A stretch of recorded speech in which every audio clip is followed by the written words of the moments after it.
animal care specialist.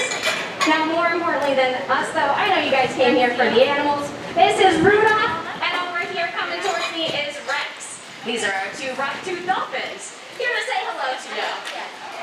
Now, before we get started with this training session and talking about these wonderful animals, I want to have them say hello and say thank you for coming. We could not do what we do here without your help and support, so it does mean so much that you guys come here and continue to support our mission of rescue, rehab, and release. Now these guys are going to go say hello to Evan and say hello to our guest program. Now these two boys are a very special species. We here at CMA are just one of two facilities to have this species, so very cool to check these guys out. The rough-toothed dolphin, if you did not guess already, gets its name from the rough teeth. They do have specific grooves and ridges on their teeth that help them get their food. Besides just eating fish, they can also eat squid. Now you'll typically not see this species if you go out on the boat here today or are out on the beach. They are off the coast a little bit more, so they tend to live off of the land, offshore, in deeper, darker habitats.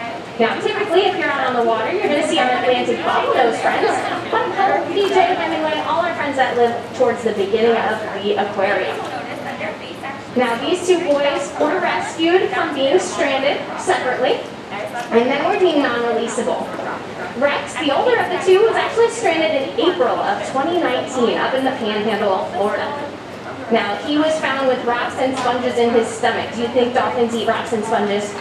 No, they don't. I already told you. You know that they eat fish and squid. Now, so that was a sign that he was not hunting properly and eating properly. So then through his rehab, they actually found that he had some hearing loss. Now, hearing loss in dolphins affect their echolocation, and that's their ability to find their food and navigate their world. Echolocation is kind of like seeing with sound or like sonar.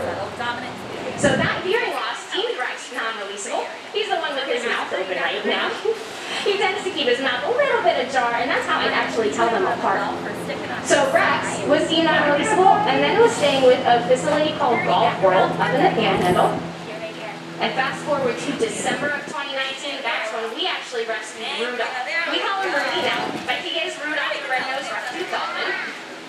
So being in December, we thought we were really creative with his name. So Rudolph, similarly, also had echolocation hearing loss. So he was deemed non-releasable, and then you know dolphins are very social, so we wanted them to have a friend to live together for socialization, kind of like a roommate or a friend. And they can learn together in these social group settings, kind of like a group project. These two dolphins are very young. They're about 4 and 7 years old.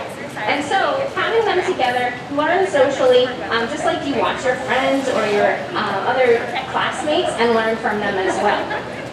Very important for these guys to have each other for socialization.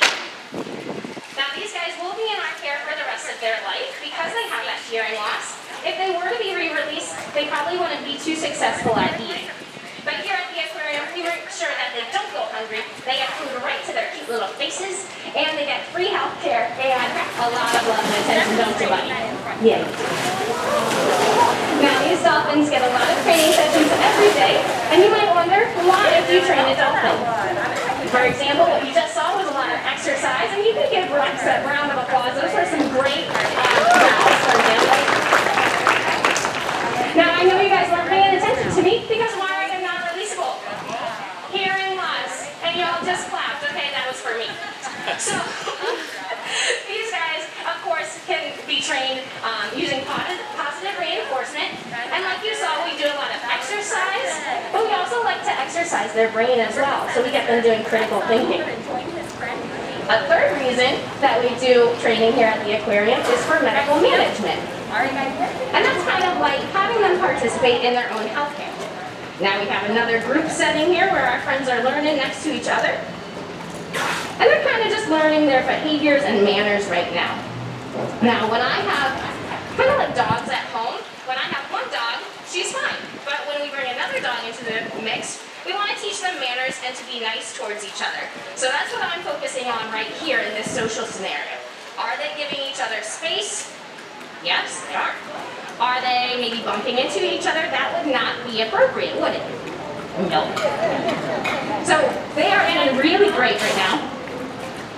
And we're going to send them over to our other friends over here. Come on, guys. Good job. So what we're doing right now is follow another form of exercise where they can swim along with us and follow our bodies. You did a great job there. Wow, look at that, zoomies. So exercise is a really important concept for these animals to learn because naturally they would be swimming a lot every day to find their next meal. Here at the aquarium, they don't face that same challenge because we feed them right to their cute mouths. So we exercise them by asking them to do those behaviors like those bows that you saw or swimming around their environment. So that gets their muscles moving, their bodies moving and grooving and exercising just like going to the gym. Now exercising their minds is a little bit, takes a little bit more thinking on our ends to make sure that they're critically thinking. We can have them do things like mimicking our body or mirroring us. So for example, if I were to spin in a circle, our dolphins would also be asked to spin in a circle with us and do the same amount of spins that we do. That way, they're watching what we're doing with our bodies and following along with us. Besides just getting us dizzy, it also makes sure that they're using the same part of their mind that they would as a young dolphin.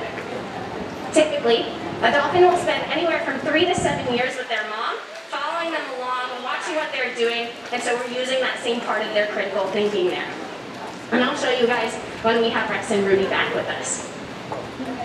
But also, when I was walking around and they were following me, that's also a form of mimicry because they're watching me, watching where we're going, and following along. So that's the critical thinking that we can do. Now, yeah. So Rudy's going to come over here. Not correct, but that's okay. And he's going to go back to his trainer. So this is a good time to mention that everything that we do here at the aquarium is voluntary. So if they're incorrect, we're not going to punish them. We do not use any form of punishment here at the aquarium. We only train with positive reinforcement. So when they do something incorrect or get a behavior incorrect, like coming over to me when he was not supposed to, all we do is ignore that behavior and Evan redirected him.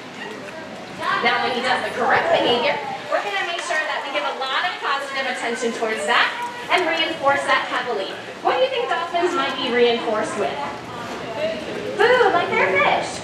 However, we also do a lot of fun things like toys, reinforcement like back scratches and belly rubs, anything that that animal might find reinforcing. You and I have different likes and dislikes.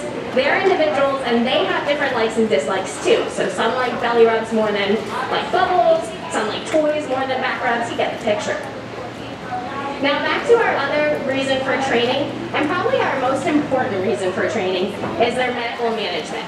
It's called husbandry, but it's not training your husband. I haven't figured that one out yet. But these guys do participate in their own health care. We have an on-site vet that can come at any time to check them out, and to make sure that it's less stressful for the animal and they know what they're going to be doing, we actually train those behaviors ahead of time. For example, we can ask them to open their mouth on cue, or maybe let a big exhale out on cue, or even turn around and show us different parts of their body. Now they're going to come over here and say hello again, and I'll show you some of those behaviors that I'm talking about. Make sure we're feeding the right food, right guys? Yeah. So with these animals, like I said, we can ask them to participate in their own health care. So some really important things are making sure that they're all healthy on the inside. Yep, those teeth look beautiful. And things like that where they help us out with their medical care. So by asking them to show us different parts of their body, I can see that their tummies look great. Yep, no scratches, no bumps, and very cute.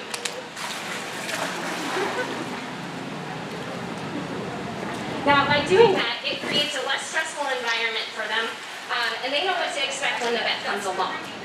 So, by doing something as simple as laying out for us, we can look over them, see their tail, see their spots, and also, if I were to have a tape measure, I can put it on his body and ask him to turn around.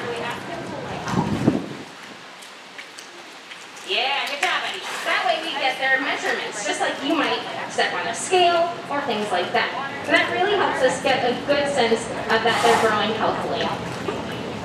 So these guys get, like I said, free healthcare, free food, and a lot of love and attention. What could you ask for more? Now, we are able to do all that with your help and support, so it does mean the world to us that you came in and are visiting us and allowing to see these animals in a way that's safe for them and you. Because if you were to see these animals out in the wild, they are wild animals. They don't have these relationships that we spend time with growing with them. So if you were to go out and try to give a dolphin back scratches in the wild, they might not know what you're doing. Also, it's illegal to feed or interact with dolphins or cetaceans out in the wild because we want to keep these animals wild. If they grow a dependency on humans out in the ocean, it really does cause more harm for them because they come around boats more and you can kind of guess what happens from there. So if you're ever out on the ocean, please make sure that you cut your engines off if you're in a boat and you never feed or interact with these guys, okay? That's right, Rex. Again, I encourage you guys to keep supporting your zoos and aquariums like us. Do guest programs if you want to see these guys up close because this is the best way to interact with these animals. And we're able to grow these deep relationships with them so that they can trust us, do these wonderful behaviors if they want to. Like I said, this is all voluntary, so if he didn't want to be with me, he doesn't have to. He's going to get his food either way. Right? So, these guys, of course, are able to be taken care of by your help and support. So if you have any questions after the presentation, please come up and ask. We love talking about them.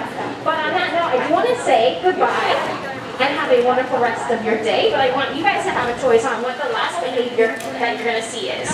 Would you rather see him do a jump up and down or spin a lot of circles? Jump? Jump? Jump? Okay, we're going to jump.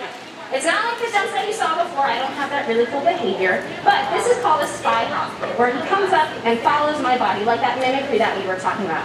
Are you ready, Rex? Yeah. Okay, ready? We're going to go 1, 2, and 3. Oh, no, just 2? Just 2. Okay, let's try again over here. Like I said, if he was incorrect, I just ignored it. We're moving on. And we're going to try again to get a success. Are you ready? Yes, you are. We're going to do 3, okay? Okay? 1. And 2.